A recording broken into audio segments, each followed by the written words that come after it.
Baik, bismillah. Wassalatu wassalamu ala Rasulillah. Assalamualaikum warahmatullahi wabarakatuh. Alhamdulillah. Alhamdulillahi hamdan katsiran tayyiban mubarakan fih. Asyhadu an la ilaha illallah wa asyhadu anna Muhammadan abduhu wa rasuluhu la nabiyya ba'dah. Allahumma salli ala sayyidina Muhammadin fil awwalin wal akhirin wa fi kulli waqtin wa hin wa ba'd. Alhamdulillah, puji syukur kehadirat Allah Rabbul Izzah atas segala limpahan nikmat yang Allah berikan kita hingga saat ini. Salawat dan salam semoga selalu tercurahkan kepada junjungan kita Nabi besar Nabi Muhammad sallallahu alaihi wasallam. Alhamdulillah, hari ini kita melaksanakan pemilu. Mudah-mudahan Allah berikan ketetapan terbaik untuk kita semua, insyaallah. Ya, bahkan tadi di TPS saja masih ada yang kerja nih, masya Allah. Ya, mudah-mudahan lagi-lagi kita berharap Allah berikan kita pemimpin yang bisa mengajak kita kepada kebaikan dan ketaatan, insyaallah. Mudah-mudahan. Mudah-mudahan juga Allah berikan kita pemimpin yang kelak mendapatkan naungan di mana tidak ada naungan kecuali naungan Allah saat itu. Kan hanya pemimpin yang adil ya, yang dapat naungan dari Allah Subhanahu wa taala. Sab'atun yudhilluhumullahu fi dhillih yauma la dhilla illa dhilluh. Ya. 7 orang yang kelak mendapatkan naungan Allah di mana tidak ada naungan saat itu nanti di akhirat kelak kecuali naungan Allah. Yang pertama disebutkan imamun adil. Mudah-mudahan Allah berikan kita imamun adil, insyaallah. Baik, jemaah yang dimuliakan Allah Subhanahu wa taala, kembali ke kajian pekanan kita, perjalanan hidup Rasulullah sallallahu alaihi wasallam yang mengacu kepada kitab Fiqhus Sirah An-Nabawiyah li Syekh Muhammad Sa'id Ramadan Al-Buti rahimahullah rahmatal abrar wa sa'allahu dharihahu wa nafa'ana Allahu bi'ulumihi fid darain amin amin ya rabbal alamin. Baik, pasca perjanjian Hudaybiyah, jadi di tahun akhir ya, tahun ke-6 akhir dari hijrahnya Nabi sallallahu alaihi wasallam, Rasulullah membuat kesepakatan Hudaybiyah. Salah satu poin atau pasal dari kesepakatan Hudaybiyah adalah gencatan senjata selama 10 tahun antara kaum muslimin dan kafir Quraisy. 10 tahun gencatan senjata. Perjanjian tentang gencatan senjata ini ternyata memberikan efek yang luar biasa kepada kaum muslimin.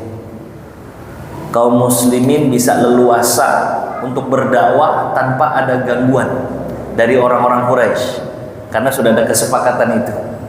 Energinya tidak habis dengan ngurusin orang-orang Quraisy yang emang berkali-kali nyari gara-gara terus sama kaum muslimin, mulai dari perang Badar, perang Uhud, sampai terakhir perang Khandaq ya, perang Khandaq. Jadi dengan adanya kesepakatan gencatan senjata ini selama 10 tahun ke depan, maka Nabi Shallallahu Alaihi Wasallam dan kaum muslimin gak banyak terkuras energinya untuk hal yang satu ini. Leluasalah dakwah Nabi Shallallahu Alaihi Wasallam, sehingga salah satu yang dimanfaatkan oleh Nabi Shallallahu Alaihi Wasallam dalam mengisi momentum hari-hari tenang tanpa gangguan Quraisy, Rasulullah Shallallahu Alaihi Wasallam mengutus utusan-utusannya untuk mengirimkan risalah ya, mensyiarkan agama Allah Subhanahu Wa Taala kepada raja-raja yang berada di penjuru-penjuru dunia. Nah, thumma akhadha Rasulullah sallallahu alaihi wasallam yab'as as-saraya min ashabihi ila mukhtalaf qabailil Arab al-muntashirah fil jaziratil arabiyah. Ya. Jadi Nabi Shallallahu Alaihi Wasallam utus utusan-utusan terbaiknya kepada kabilah-kabilah Arab, terutama yang tersebar di Jazirah Arabiyah. Ya. Juga kepada beberapa negeri-negeri tetangga. Ya. Dan penyebaran utusan-utusan ini terjadi sekitar tahun ke-7 pasca hijrahnya Nabi Sallallahu Alaihi Wasallam. Walaqad kanat hadhihi saraya khilal al-'am as-sabi' lil hijrah. Ya. Ada kurang lebih 10 utusan-utusan Nabi, pasukan kecil saraya ini ya. Saraya ini pasukan-pasukan yang jumlahnya tidak banyak gitu. Kurang lebih ada 10 utusan Nabi Shallallahu Alaihi Wasallam ya, yang dipimpin oleh sahabat-sahabat Nabi sendiri. Disebutkan bahwa Nabi Shallallahu Alaihi Wasallam dikasih masukan sama beberapa sahabat Nabi. Ini kan suratnya resmi, kita mengajak kepada raja-raja yang ada, maka kita butuh khotam. Khotam ini stempel. Maka dibuatlah khatam di cincin Nabi Shallallahu Alaihi Wasallam untuk bikin stempel, tulisannya Muhammad Rasulullah. Nah, itu ya. Cincin ini nanti diwariskan kepada Abu Bakar, terus juga diwariskan kepada Umar, tapi nanti di zamannya Sayyidina Utsman beliau hilang ya. Kehilangan cincin Nabi Shallallahu Alaihi Wasallam, dicari-cari jatuh di sumur cincin ini yang menjadi khatamnya Nabi Shallallahu Alaihi Wasallam. Tapi miniaturnya banyak sekarang ya. Kalau kita pergi ke museum-museum Nabi misalnya, salah satunya ada di Madinah, tuh ada replika dari cincin Nabi Shallallahu Alaihi Wasallam, tulisannya Muhammadun Rasulullah, tulisannya itu. Nah, kemudian ada utusan-utusan Nabi Shallallahu Alaihi Wasallam dari sahabat-sahabat beliau. Yang pertama kali diutus adalah Amr bin Umayyah Ad-Damri atau Ad-Damiri. Beliau ini diutus ke Najasyi. Najasyi ini Ethiopia ya.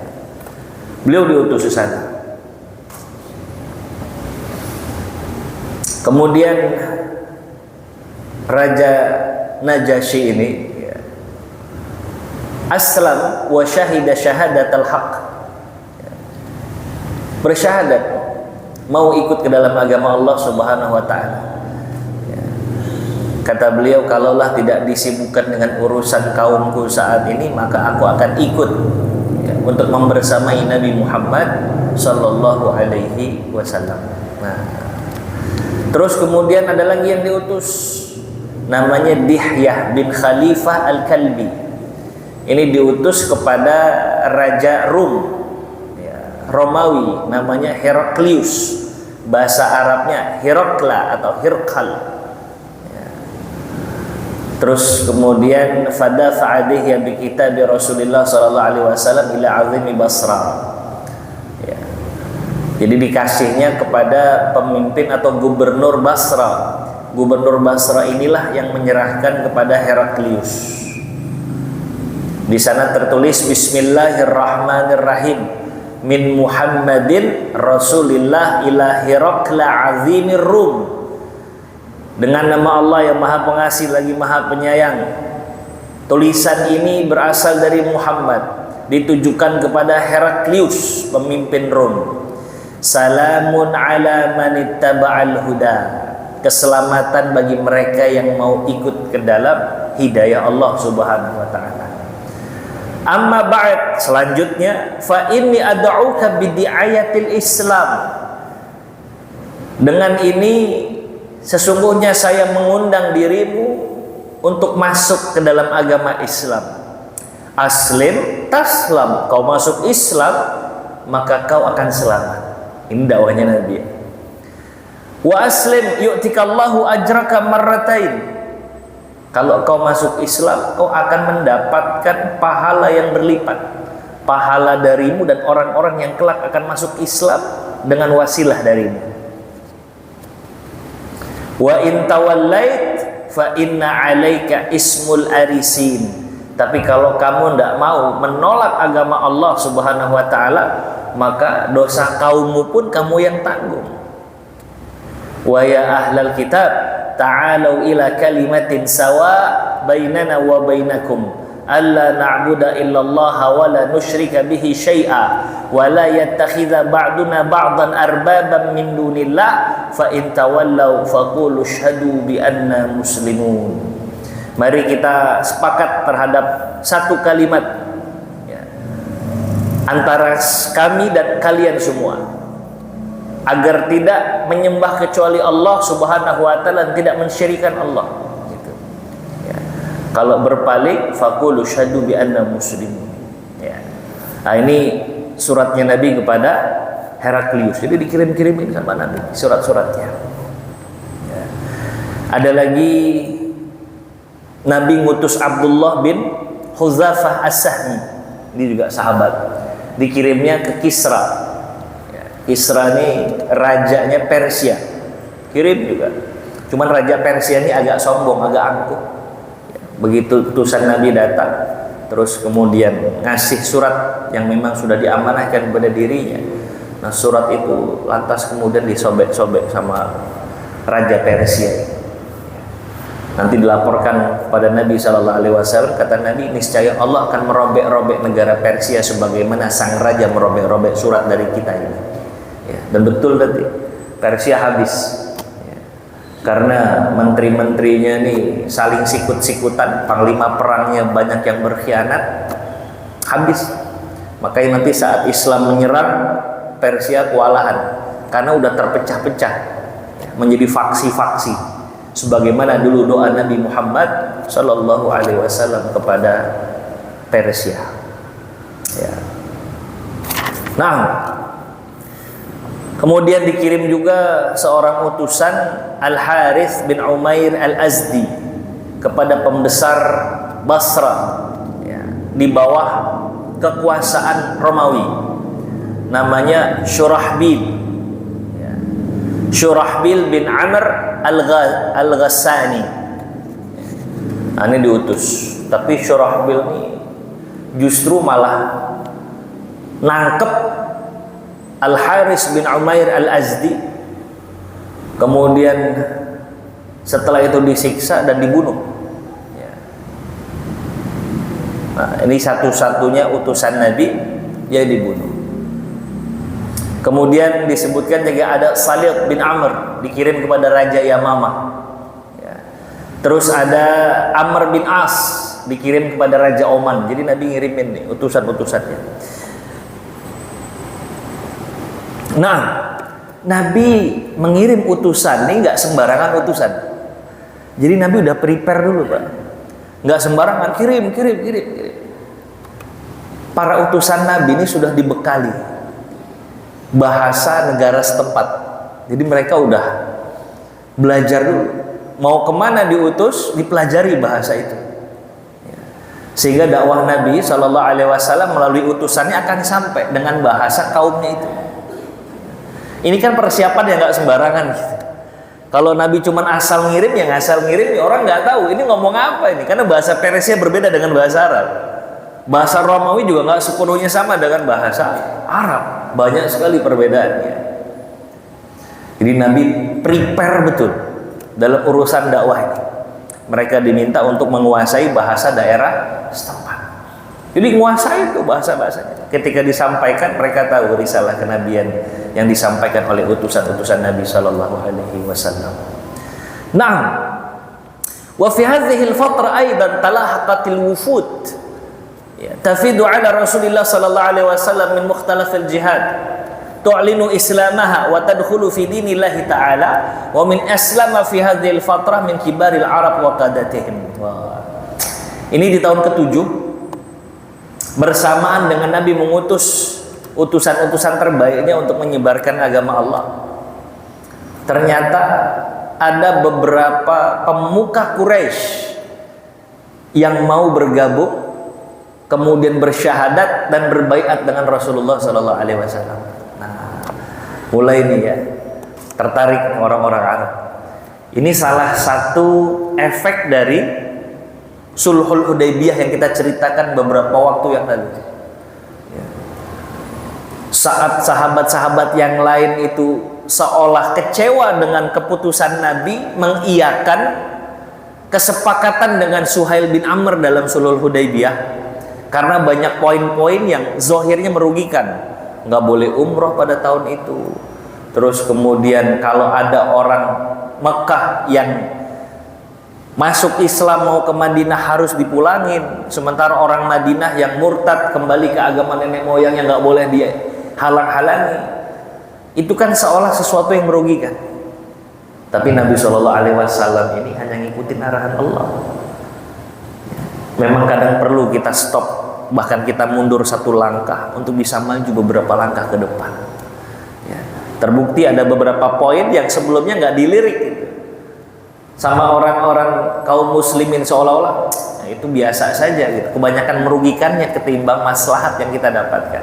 Tapi ternyata maslahatnya besar. Ya. Contohnya tadi tuh masalah apa? Gencatan senjata 10 tahun. Walhasil Rasul tenang, bisa ngirim delegasi-delegasi dan utusannya. Terus apa lagi?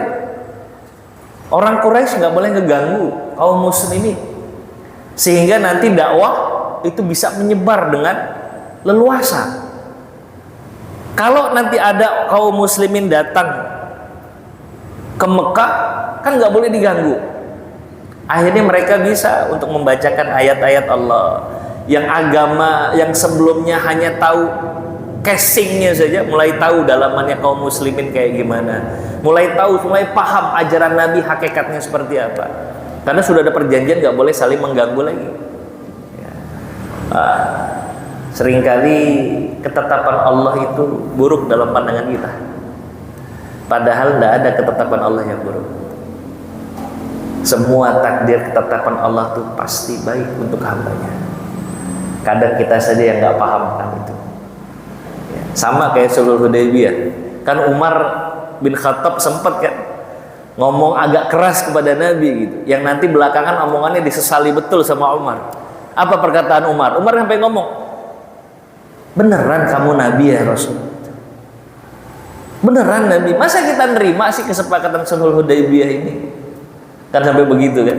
Tapi kan Nabi jawabnya santai, nah, ana Rasulullah. Iya, saya Rasulullah. Gak ada yang perlu kamu ragukan. Dan Nabi gak pernah berbuat sesuatu terkait keputusan atau hukum apapun kecuali memang udah diarahkan oleh Allah. La yantiku anil hawa in huwa illa wahyu yuha. Nabi gak pernah berdasarkan hawa nafsu pendapat pribadinya sendiri dalam urusan menghukumi sesuatu dan menetapkan sesuatu, kecuali Nabi mendapatkan wahyu dari Allah Subhanahu wa ta'ala. Ya. Nah, masuklah beberapa pembesar Quraisy. Yang pertama Khalid ibnul Walid. Wah, ini panglima perang ini. Bahkan sebelumnya di tahun ketiga setelah hijrah, kaum muslimin mendapatkan kekalahan dari orang-orang Quraisy karena andilnya Khalid bin Walid. Beliau yang punya track record selalu menang kalau memimpin pasukan. Sampai nanti ada di tahun ke-8 jemaah, perang Mu'tah 300 perang Mu'tah itu 3.000 versus 100.000 kurang lebih. Ya. Begitu pemimpin-pemimpin, panglima-panglima itu wafat satu demi satu, akhirnya kaum muslimin diberikan keleluasan untuk berijtihad nyari pemimpin. Maka diangkatlah Khalid bin Walid dengan sisa pasukan itu. Sama Khalid bin Walid, pasukan sebelah kanan sama pasukan sebelah kiri yang berbeda seragam ditukar. Musuh ngira itu bala bantuan. Nanti akhirnya bisa mukul mundur tuh, jumlah yang banyak itu. Ini Khalid bin Walid. Maka tahun ke-7, Masya Allah, bantuan demi bantuan mulai datang, ya, termasuk bantuan seorang Khalid ibnul Walid radhiyallahu taala anhu wa arda. Terus masuk lagi Amr ibnul As. Wah, ini juga negosiator ulung, Amr bin As ini. Ya. Amr ibnul As radhiyallahu taala anhu warda, yang dulu nguber-nguber Ja'far bin Abi Thalib sampai ke Habasyah itu. Kalau ada yang ingat ceritanya, saat nanti sahabat Nabi hijrah pertama kali ke Habasyah yang jumlahnya 80-an orang itu, diutuslah negosiator ulung dari Quraisy untuk bawa balik lagi, untuk nyiksa orang-orang Quraisy yang kabur ke Habasyah. Siapa yang dipilih? Dari semua orang-orang yang cakap dalam retorika, berbahasa, menguasai banyak bahasa, Amr bin As. Ya, makanya nanti beliau diutus tuh sama Nabi SAW kemana? Ke Raja Oman untuk menyebarkan agama Allah Subhanahu wa Ta'ala. Ya, Amr bin As. Terus kemudian tambah lagi ada Utsman ibnu Talhah. Nah, ini juga salah satu sahabat kibar pemuka Quraisy. Ya. Diriwayatkan oleh Ibnu Ishaq an Amr ibn al-As, diriwayatkan dari Ibnu Ishaq, ya, dari Amr bin As. Kata Amr bin As, saat itu saya sengaja keluar untuk bertemu dengan Rasulullah Sallallahu Alaihi Wasallam. Di tengah jalan ketemu sama Khalid bin Walid. Itu sebelum Fatah. Fatah ini Fathu Mekah. Ya. Saya ketemu.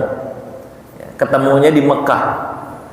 Terus saya tanya, Khalid mau kemana? Kata Khalid, saya mau masuk Islam. Maka saat itu Amr bin As bilang, kalau gitu kita sama, yuk sama-sama kita ketemu Nabi Sallallahu Alaihi Wasallam untuk menyatakan keislaman kita. Masuklah ke dalam agama Islam. Ya. Ada kalanya orang-orang itu terbuka setelah melihat banyak bukti-bukti yang ada di hadapan dia. Tapi ada orang-orang pilihan Allah yang cukup dikasih tanda-tanda sedikit saja, dia bisa untuk menerima agama Allah itu. Ya.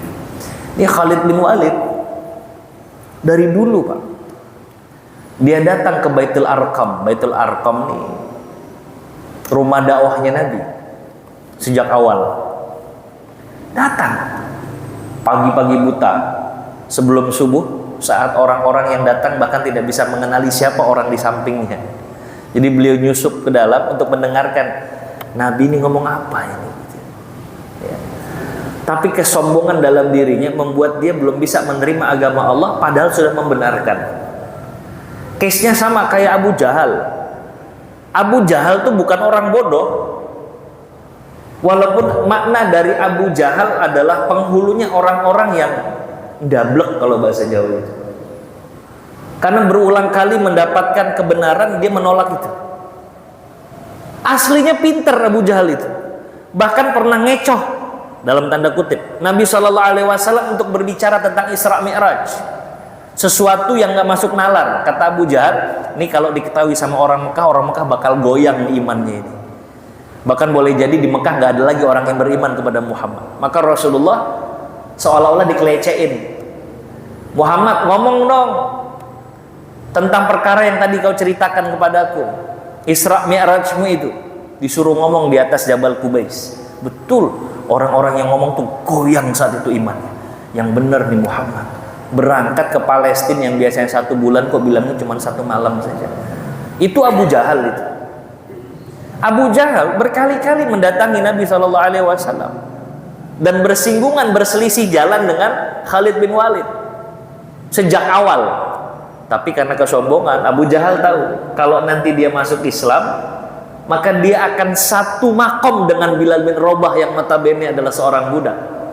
Dia akan satu makom dengan Ammar bin Yasir yang dulu nggak punya nilai di hadapan dia.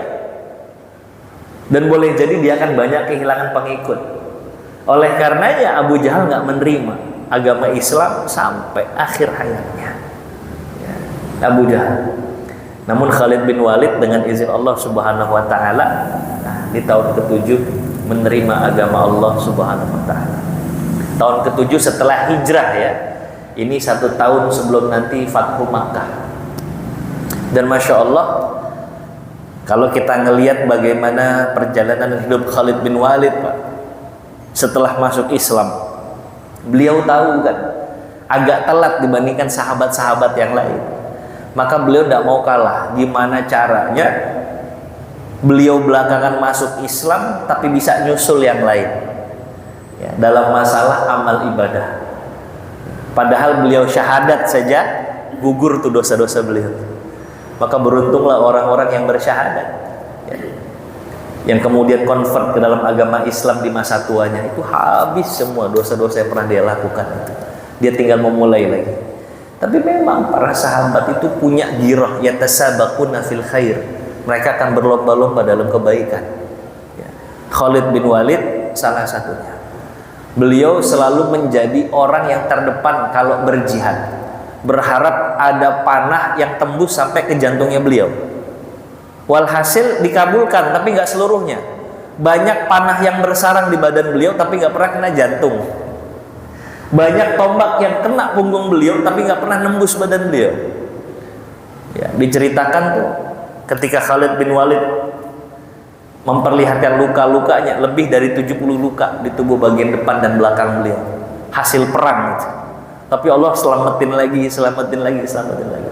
Tapi lihat, itu juhud usahanya seorang Khalid untuk bisa mendapatkan kesyahidan dan amal-amal soleh yang lain. Ini Khalid bin Walid kalau diceritakan tentang sirahnya luar biasa. Jadi nggak ada alasan ketertinggalan. Saya mah baru kenal nih sama kajian, saya mah baru hijrah, dan terus ngerasa banyak kekurangan dibandingkan yang. Ayo semangat. Ya. Ini tinggal bahasanya kita mau apa enggak ya, untuk ngobar ketertinggalan. Dan agama Allah ini luar biasa. Allah tahu bahwa umur umat Nabi SAW nggak sepanjang umat-umat terdahulu. Tapi dengan rahimannya Allah Subhanahu wa Ta'ala, umatnya Rasulullah walaupun pendek, walaupun singkat, tapi boleh jadi bisa lebih banyak nilai amal salehnya dibandingkan umat-umat terdahulu. Jadi jangan minder ya. Sholat di masjid berjamaah 27 derajat. Syukur-syukur Allah ngasih kita rezeki bisa salat di Masjidil Haram, 1 rakaat nilainya 100.000 kan. Terus kemudian di Masjid Nabawi nilainya 1000, di Masjidil Aqsa 500. Ya Allah, ngomongin Masjidil Aqsa jadi ingat di Palestina. Kita terbuang banyak energi melihat hiruk pikuk politik. Kita lupa sama yang di Palestina, karena sampai sekarang di Palestina masih diuber-uber, Pak. Bahkan sekarang diuber sampai ke Rafah, perbatasan dengan Mesir itu. Allah musta'an. Kita doakan saudara-saudara kita di Palestina, semoga Allah berikan kekuatan, Allah kasih keselamatan, Allah kasih perlindungan, dan Allah berikan kemerdekaan kepada warga Palestina insyaallah. Ya, Allahumma ansur ikhwanana al-mustad'afina fi Filastin. Allahumma ansur ikhwanana al-mujahidina fi Filastin. Allahumma ansur ikhwanana al-mustad'afina fi kulli makan. Allahumma harrir Masjid al-Aqsa. Allahumma rudda alaina Masjid al-Aqsa raddan jamila ya Allah ya Rahman ya Arhamar Rahimin. Rabbana atina fid dunya hasanah wa fil akhirati hasanah wa qina adzabannar. Alhamdulillahirabbil alamin. Nah, kembali kepada kisah Khalid bin Walid. Jadi jangan khawatir bahwa Allah ngasih kita banyak kesempatan. Nanti masuk Ramadan Allah lipat gandakan amal saleh. Ya. Sekarang kita di bulan Sya'ban, tidak berasa sebentar lagi kita masuk bulan Ramadan. Allahumma barik lana fi Sya'ban wa balighna Ramadan. Mudah-mudahan Allah berkahi kita di bulan Sya'ban ini. Banyak amal saleh kita istiqomahkan sehingga Allah pertemukan kita dengan bulan Ramadan dalam keadaan siap memanen amal-amal saleh kita insyaallah. Ini bulan yang tepat untuk kita banyak menanam. Udah mulai nyiram harusnya ini. Jangan nih berbicara Ramadan ya. Kalau kita motivasi Ramadan di awal Ramadan nampaknya agak telat gitu. Jadi harus dari jauh-jauh waktu. Masih kurang lebih 26 hari lagi kita menuju Ramadan ini. Ya, mesti dicicil supaya nanti begitu Ramadan amalannya udah siap semua gitu. Tilawahnya udah bisa istiqomah. 5 lembar misalnya. Kalau sekarang baru 1 lembar, di-upgrade Pak, ditingkatkan. Supaya nanti Ramadan udah mulai jalan tuh. Jangan baru masuk 1 Ramadan baru mulai start gitu. Apalagi keadaannya baru mulai puasa. Wah, udah. susah kita untuk mengoptimalkan amal saleh kita. Ya. Jadi berbicara Ramadan, ayo usikum wa iyaya nafsi bitaqwallah sekarang pasang target. Ya, kalau kemarin target 1 kali khatam Quran, sekarang 3 kali lah kalau bisa gitu. Tapi harus siapinnya dari sekarang. Mulai ya, 1 hari bisa 1 juz dari sekarang. Nanti begitu Ramadan syukur-syukur 1 hari bisa 2 juz gitu. Ya. Salat-salat sunnahnya juga begitu. Tahajud terutama, salat malam. Ya. Nah, itu udah mulai harus dibiasakan dari sekarang. Jangan baru masuk Ramadan baru mulai gigi 1. Apalagi kita pengennya langsung gigi 4. Oh, nggak jalan mobilnya, Pak. Ya. Jadi harus start dari sekarang. Ya. Nah, balik lagi tadi karena kita berkisah tentang seorang Khalid bin Walid, nggak usah ada kekhawatiran. Ya. Orang-orang yang ya kayaknya amalan saya susah lah ngikutin para sahabat. Enggak. Allah ngasih kesempatan yang sama kepada kita. Allah dengan kerahimannya bahkan melipat gandakan amal saleh kita di waktu dan tempat-tempat tertentu, bahkan ya, di masjid ya. Terus kemudian ketika salat Jumat ya. Terus ada amalan-amalan sederhana tapi nilainya istimewa di hadapan Allah. Orang baca subhanallah wa bihamdihi subhanallahil azim saja dalam satu riwayat 100 kali, itu bisa menggugurkan semua dosa-dosa kita. Ya. Ada lagi bacaan la ilaha illallah wahdahu la syarikalah lahul mulku wa lahul hamdu wa huwa ala kulli syai'in qadir misalnya. Itu dibaca 100 kali dalam satu riwayat, maka kelak akan menentukan posisi kita di surga. Atau kama qala Rasulullah sallallahu alaihi wasallam. Banyaklah amalan-amalan itu. Nah, Khalid bin Walid begitu, dia uber amalan apa yang bisa dia lakukan untuk bisa mengungguli sahabat-sahabatnya. Dalam hal ini yang kayak begitu jelas diperbolehkan. Ya. Hasad dalam kebaikan namanya. Ya. Dia ngerasa tertantang untuk bisa lebih dari orang lain dalam urusan amal ibadah kepada Allah Subhanahu wa taala. Allahumma barik lana fi Sya'ban wa balighna Ramadan. Ya Allah, berkahi kami di bulan Sya'ban, pertemukan kami dengan bulan Ramadan. Doa itu bukan hanya sekedar kita minta supaya dapat keberkahan Ramadan, tapi kita minta supaya di bulan Sya'ban ini kita termotivasi untuk banyak amal saleh, dan harus diikuti dengan ikhtiar kita mendapatkan hasil dari doa kita. Doa tanpa usaha kan sia-sia, begitu kata ulama. Ya. Kita udah minta nih keberkahan bulan Sya'ban, ayo diikhtiarkan. Ya. Insyaallah, mudah-mudahan balighna Ramadan ya Rabb. Allah pertemukan dengan bulan Ramadan. Amin. Nah, itu kurang lebih ada 6 orang utusan Nabi Sallallahu Alaihi Wasallam. Semuanya dipersiapkan dengan sangat matang sekali Rasulullah Sallallahu Alaihi Wasallam. Beberapa pelajaran di dalamnya. Yang pertama, awalan anna da'wah allati bu'itsa biha Rasulullah sallallahu alaihi wasallam, allati ba'atsa biha Rasulullah innama ba'atsa biha ilan nasi kafah. Ini menunjukkan Nabi ngutus sallallahu alaihi wasallam kepada umat itu ya, bahwa agama Islam bukan hanya untuk orang Arab saja, tapi kafatan linnas, buat semua orang. Ya. Makanya Nabi sebar ke berbagai tempat itu. La ilal qaumi au ila qaumin bi a'yanihim, tidak hanya untuk kaum tertentu saja. Bahwa risalahnya adalah risalah insaniyah syamilah. Ya. Risalah yang komplit, ya, menyeluruh, universal. Laisa laha tabi'un unsuriyatun au qaumiyatun au jama'atun muayyanah. Ya. Jadi dakwahnya Nabi ini enggak rasialis, enggak. Ya.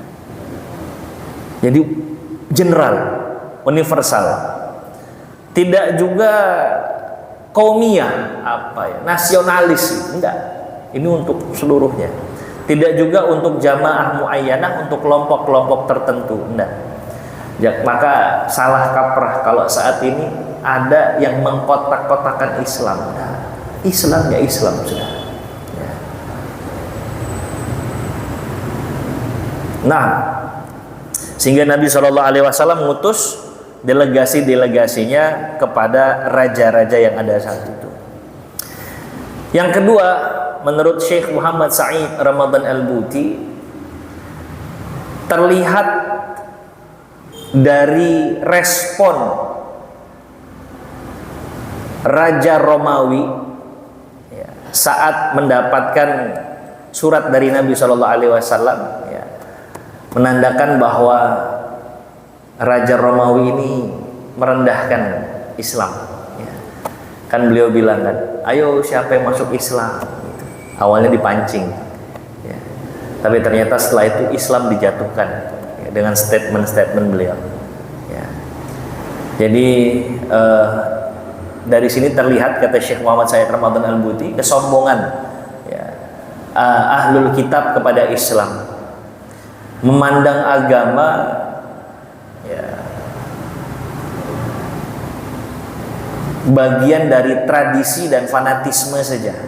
Jadi orang-orang tuh begitu, memandang agama tuh kayak raja-raja Romawi itu bagian dari tradisi dan fanatisme saja. Mereka nggak mau ngebuka gitu, mana yang hak, mana yang batin. Agama Islam terbuka untuk didiskusikan. Ya. Bahkan di negeri-negeri minoritas saat ini banyak yang sudah ngebuka.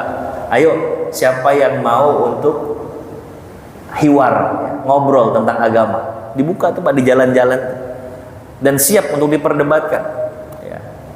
Karena agama kita agama yang bisa terlihat secara akal mana yang hak, mana yang batin. Ya.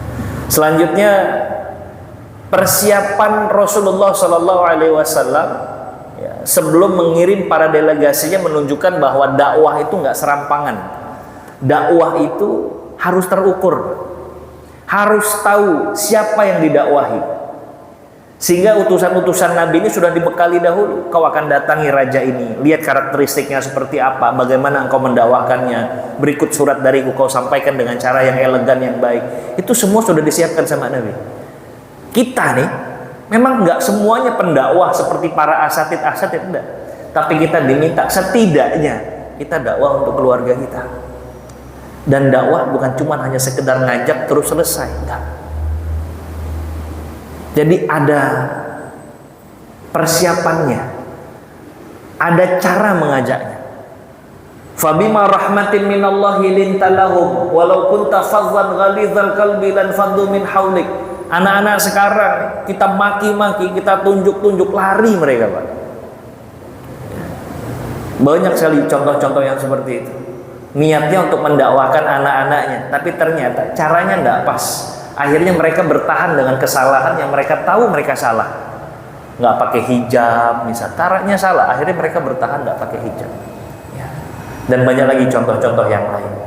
Ini beberapa bagian dari hikmah-hikmah ya, pendelegasian utusan Nabi Shallallahu Alaihi Wasallam kepada raja-raja sebagai bagian dari dakwah penyebaran agama dan mensyiarkan agama Allah Subhanahu Wa Taala. Jadi mudah-mudahan yang singkat ini bermanfaat untuk kita semua. Ya, mudah-mudahan yang singkat ini menjadi asbab kebaikan dan keberkahan untuk kita, insya Allah. Yang bisa diikuti, ikuti sebisa kita. Terima kasih, mohon maaf lahir batin. Kita akhiri dengan sama-sama membaca kafaratul majlis. Subhanakallahumma wa bihamdika asyhadu an la ilaha illa anta astaghfiruka wa atubu ilaik. Wal 'asr innal insana lafi khusr illa alladziina amanu wa 'amilus shalihat wa tawassaw bil haqqi wa tawassaw bis sabr. Terima kasih. Wassalamualaikum warahmatullahi wabarakatuh.